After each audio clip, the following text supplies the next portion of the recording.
someone who I swear has been here before. I would swear it. He's not sure, but I think we're just going to meet in the middle and say yay. I'm happy he is here tonight. I've had the pleasure of working with Mark at Laurie Frazier's I Love a Good Story. He also does another storytelling show, Sit and Spin, particularly wonderful. He does Huffington Post blogs. He is smart, and he is funny, and he is cute as anything. I'm so happy he is here. Mr. Mark Miller.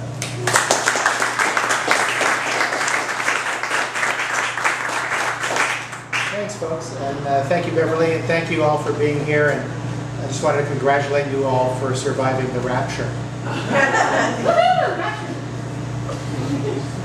The weekend had arrived. Romance was in the air. And after a hard several days at work, I was so in the mood for love. I was looking good, feeling good, had a wallet filled with cash, and was ready, willing, and able to do anything my hot, beautiful date desired. Life was filled with sweet potential. There was just one tiny problem. I didn't have a hot, beautiful date. I didn't have a date, period. I was the sequel to Sleepless in Seattle, dateless in Los Angeles. While being dateless on the weekend is not an unusual state of affairs for a single person in a big city, I just didn't feel like surrendering to the standard carry-out food and video option. I wanted to go out. I wanted to have some fun. And not with my male friends commiserating about how hard it is to meet someone. Oh sure, there were my platonic female friends, but I wanted romance. There were bars and parties and dances, but I'm not a bars and parties and dances kind of guy. There were escort services, but I wanted to be with someone who wanted to be with me, not someone who was being paid to be with me. Unless, of course, it was Salma Hayek. But she has yet to respond to my offers of payment. That's when the solution occurred to me, and it was one that, strangely enough, I'd never even considered before. It was this. I would ask out someone I knew would be available, knew everything about, was good-looking, healthy, had a wonderful personality, shared all my interests, was romantic and passionate and really fun to be with. That's right, my plan was to ask out the only one I knew who fit those qualifications and was available. I planned to ask myself out on a date. Oh sure, I understood there would be certain limitations. But any person you meet has certain limitations. I understood that some people wouldn't approve, but hey, I'm not dating for their approval. I'm dating to make myself happy. Besides, think of all the money I'd be saving. And if it didn't work out, it was just one night anyway. My mind was made up. I spent the next several hours trying to figure out the exact words, the perfect way to ask myself out. It had to be just the right mixture of sincerity, confidence, attraction, and humor. After all, I didn't want to alienate myself right from the start. I wanted to set the right tone. So I prepared my approach, waited till just the right moment when I knew I'd be in a good mood. And I made my move. I asked myself out, and to my delight, accepted the invitation. I was dizzy with the evening's possibilities. My friend Ron called to see if I wanted to grab a burger and commiserate about how hard it is to meet someone, but I told him I already had a hot date for the night. He asked me if it was a sure thing. I said I could pretty much count on it. Boy, was he envious. I shaved, showered, brushed my teeth, used mouthwash twice. And put on my best cologne and sexiest clothing that was soft to the touch. At my favorite Italian restaurant, I requested an out-of-the-way table, so I'd have some privacy with myself.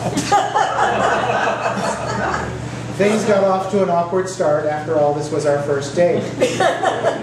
But I managed to break the ice with a rather amusing story about one of my coworkers, and before long I was chattering away with myself as though we'd been friends for a lifetime.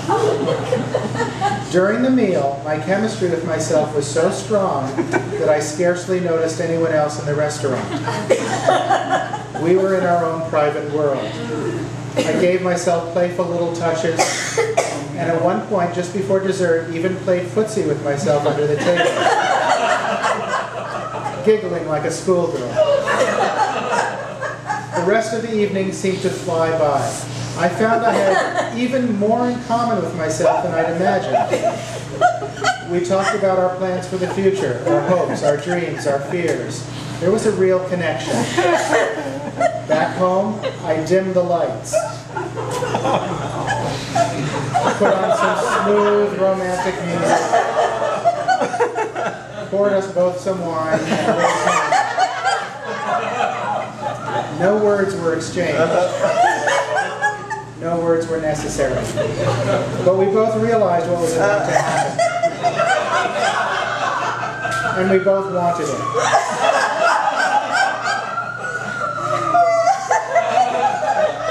It was like a siren going off. It was a magical, romantic, remarkable evening of love, and I learned that it is true what they say. Sometimes you don't realize that your perfect romantic partner is right in front of your nose. It's always very flattering to me when I hear something appreciative from my romantic partner the morning after a particularly wonderful evening of love. So I'd like to share with you now the email I received from my girlfriend. Mark, I just wanted you to know how very special and wonderful our time together last night was for me. As you know, as difficult as it is to meet someone you like well enough to ask out on a date, it's even more so to find a really deep romantic connection with someone. I felt we had that connection. Not to give you a swelled head, but I've never encountered someone who was so warm, giving, intelligent, interesting, in short, so amazing. It's no wonder our chemistry was so electric and the sex was so mind-blowing. If last night was a dream, I pray I never wake up. All I know for sure is that I can't wait to be with you again, to experience the magic that we make together, to give myself to you totally, body and soul. I want you. Passionately, Mark. I'm not one to kiss and tell, but I will say that we've been together for about 7 months now, and, well, if loving me is wrong, I don't want to be right.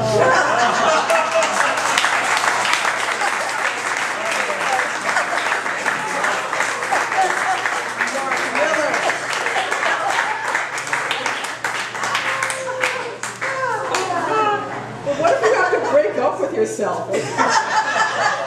It's not me, it's me.